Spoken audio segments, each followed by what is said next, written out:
Hello. Welcome to night 14 of 25 Nights to Close 50. I'm Tina O from Tina O Life.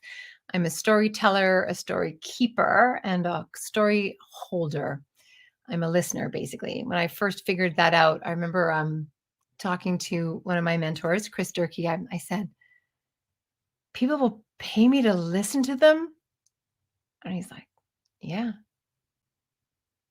Can I say to the world I'm a professional listener? Why not? And then when I met the man I am mad for right now, when I first told him what I do, it's always a weird moment. I'm like, yeah, so I'm a story coach. And he kind of looked at me and I'm like, yeah, it's a term I totally made up. And he started to laugh. I'm like, I know, I know. Although now, story coach is actually happening out there. But yeah, that's what I do. I'm a professional listener.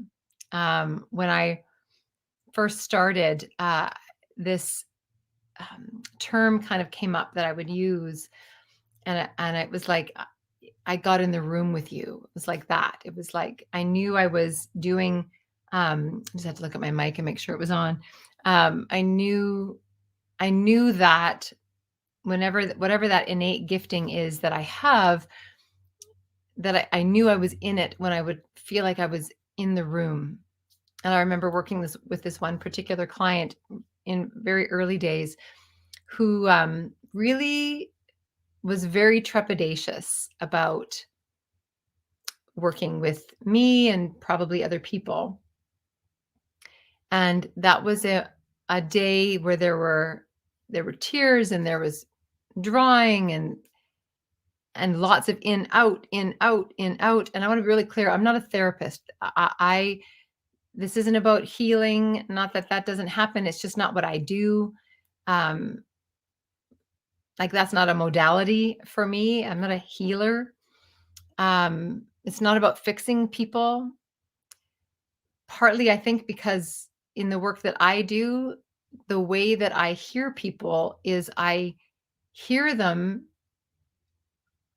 with an absolute conviction in my heart that they're not broken. And that's not to say we don't have broken bits, because we do. But when I listen, I can hear the difference between a broken bit and one that's not. And what I mean by that is things that aren't broken are very clear and they're very rested and landed, even if they're surprising. You can have a surprising landing. Good God, I think most of my most of the clues that I pick up for me in my own work, for me personally, feel like a surprising landing. I'm like, whoa, I just landed there. What is that? But it's a clear landing. And the broken bits don't sound like that. The broken bits sound like this, just a little bit frenetic, just a little or a lot hesitant, like this, like when it comes out of your mouth. So yeah, so I'm a listener, and yeah, I made that title up. I'm a story coach, and I work with people who have something to say, people who feel called to say something, they're something beyond them, something bigger than them, something that whispers in their ear. You know what? The world's going to think you're fucking nuts if you say this. I'm like, okay, I'm probably your person. I'm probably your listener. So that's who I am. That's what I do. Tonight I've got something I'm sharing with you from my 25 Nights to Close 50. I'm turning 51 in, what are we on? We're on night 14, so 11 sleeps.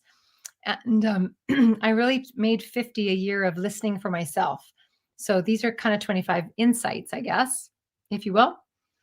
And so I'm going to do something easy and not so deep. I feel like the last 13 have been like super deep. And I'm going to just say, I learned my 50th year. And it's not like I didn't learn this before, but I'm going to tell you, this one really frickin' worked this year. I'm going to say that. You following me? You can't see me. I'm going to say that dream boards work. That's what I'm going to tell you about. Dream boards work. So when I turned 50, I went away to Salt Spring Island and hung out with my pal, Dory from Enso Learning Center. And I was there for the whole week. Nicole Natras came with me. James Gardner came with me. Sharon Marshall was there. And we just had a week of reflection and dream boards and dancing and poetry. I wrote poetry every morning, copious cups of coffee and this beautiful dream board. And I will tell you, I always know when a dream board's done. I've done dream boards since I was, I don't know, a long time ago, in my 20s. If you heard me say this before, when I was busy crying and drinking wine and eating chocolate, which is all that I did in my 20s. So I did dream boards in my 20s. So I always know they're done when they're happening in my life. I'm like, oh my God, that's happening. So let me start with this one here, the Queen. Okay, so my dear, dear, dear friend Nicole was like, listen, I know you're single, because I was single. She's like, and the next man that you're going to go with is going to be like, you're a queen. Do you get that? So you got to meet a king. That's how this works. You're a queen. I'm like, come on. Like, no, you're a queen. Okay. And when somebody knows you because you get that little whisper in your belly that goes, oh my God, she's right. But I wish nobody knew that about me because I'm actually kind of embarrassed about that part of myself. And it's the part of me, you've seen me do this. I have this thing about my little pinky. Like, it's ridiculous. Like, my body thinks it's royalty. Okay. If you saw my bed, I've got the, not four poster, but the brass bed. Like, I've got the queen bed. I have beautiful shoes. And like, what you need to know about me is I'm a total tomboy, and I'm totally not. There's nothing I love more than wearing a gown. Well, there's lots of things I love as much as wearing a gown, but I collect gowns. Like, I have gowns. And I also think I have 15 coats. Like, come on, who needs that many coats? And so this part of me, I own it now. And I joke about her, but I own it now. Open the world of music. Okay, when I wrote that, I didn't know what that meant, but I have since started singing lessons. I'm back to singing lessons. I haven't been in singing lessons since I was in my pre-20, and I think I had all of like 12 lessons or something like that. And as a child, I always wanted to be in singing lessons, but my parents could never afford it. And when I was making money, I spent it on trips and things like that. So I didn't pay for it either. But I'm back in singing lessons, and I will tell you, it has changed me because I recognize that I came into the world on sound, and I hope to close the world on the most exquisite silence ever, like at the end of a beautiful symphonic moment. And so open the world of music. I'm in singing lessons. I love it. I feel like I'm 8 years old again. I have a man in my life who collects vinyl, and music is like the thing. I have a dear friend in my life who's just written a book and directed the digital version of Oh My God. And the word that we used in Oh My God was symphonic. That's where we went. That's how we knew how to edit it. So the world of music is everywhere. The art is slowing down. That's a whole other thing. Open happy hips at the top of top of the year. Yeah, no. Could barely. Yeah, no. Hips not working so good. And this is the biggest one. Well, it's one of the biggest ones. It's okay to laugh. How comedy saved my life. So my previous husband was really clear that I'm not funny, and like really clear that I'm not funny. I've never felt funny. I know now that my my brand of funny is that I'm not funny. I'm a total dork, and that makes some people laugh. I make myself laugh. And I happen to have met someone who's like totally has ah, his own gorgeous bizarreness of comedy. And I have a bestie who loves to laugh. So when it says how comedy saved my life, it's okay to laugh. That is alive in my life now.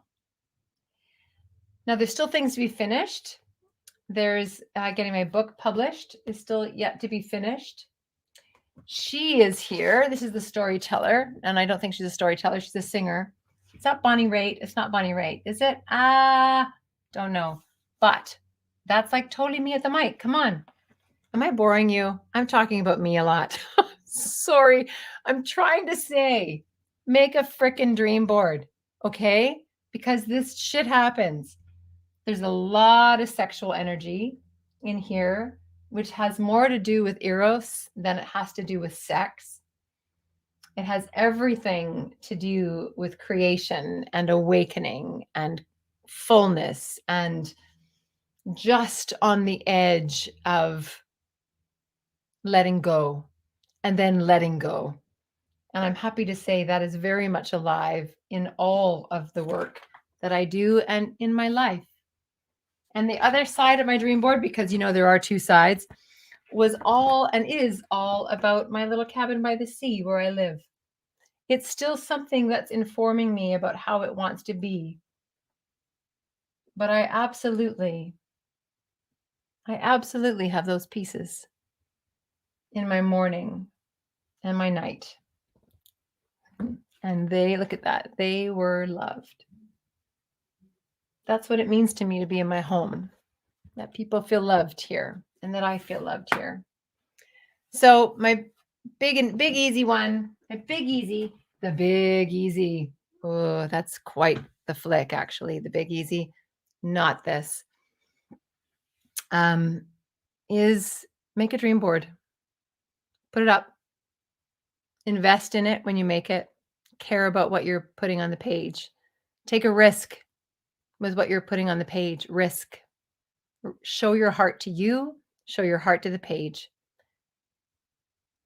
Show those whispers that are in front of you, or those whispers that have always been at your back, and put them on that page. Because I'm actually ready to build another one now for 2022. And that's not always the case. Usually it's like 3 years before I shake it up.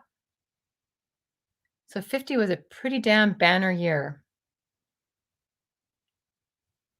I think 50 was a bit of a permission year. And if I carry that forward into the years that come, wow, maybe I'll be changing my vision boards every 6 months. Wouldn't that be cool? I'm Tina O from Tina O Life, and this is night number 14 of 25 Nights to Close 50, 25 nights where I share little insights and such from my 50th year. If you haven't watched Oh My God yet, which was my 50th sort of coming out party project, if you will, about the women we burned, the babies we buried, and the gods we've worshipped, you can click that link below. And if you want to come with me for another 50 nights of storytelling, that begins January 31st as I make my way to Ireland for the spring equinox. Thanks for being here. Thanks for listening. And we'll see you tomorrow night on night 15.